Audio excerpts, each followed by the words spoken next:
Good to see you, my friend, on this Monday morning. Hello, I'm meteorologist Josh Stone giving you the weather today. And thanks to high pressure that's settling in, we're going to have mostly sunny skies in our forecast.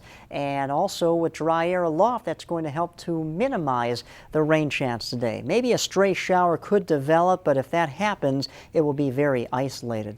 Our high will top out at 90, and thanks to the lack of cloud cover, we're going to have a beautiful sunset at 7:39 early this evening. Our low actually will be below average. The average low at this time of the year is 75. We're going to dip below that because of dry air in place. That means the temperatures will drop to below average lows for this evening. All right, high pressure is also in control of the northern plains, the Midwest, and the southern plains, so a pretty good travel day here. And also here in Flushing, New York, we're calling for partly cloudy skies for the U.S. Open and a high of 82 degrees, perfect conditions to play tennis.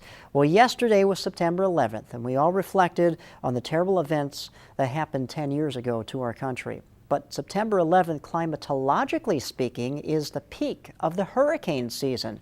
And there's no surprise that there's plenty of activity out here in the Atlantic Basin. We're talking about a couple of tropical waves off the coast of Africa and this cluster of storms, which is Tropical Storm Maria. Maria encountering some wind shear over the weekend on the western side, but still holding its own with the convection looking impressive. And by the middle of this work week, Maria could actually intensify into a Category 1 hurricane. But notice the track. It moves off towards the northeast and away from the United States. What is happening is we have a pretty strong cold front coming down from the northwest.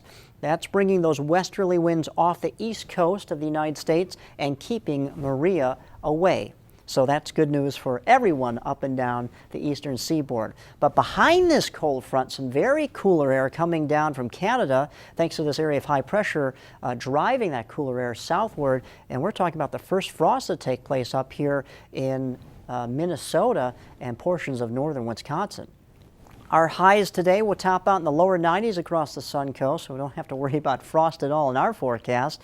For the boating forecast, remember just a week ago we had seas up to 5 to 7 feet, but not today. Seas very tame at 1 to 2 feet with a light chop, a northwesterly wind at 10 knots. Breaking down the extended outlook, well, we're going to continue this pattern over the next several days, and then the rain chance does pick up by the end of the work week and into the weekend.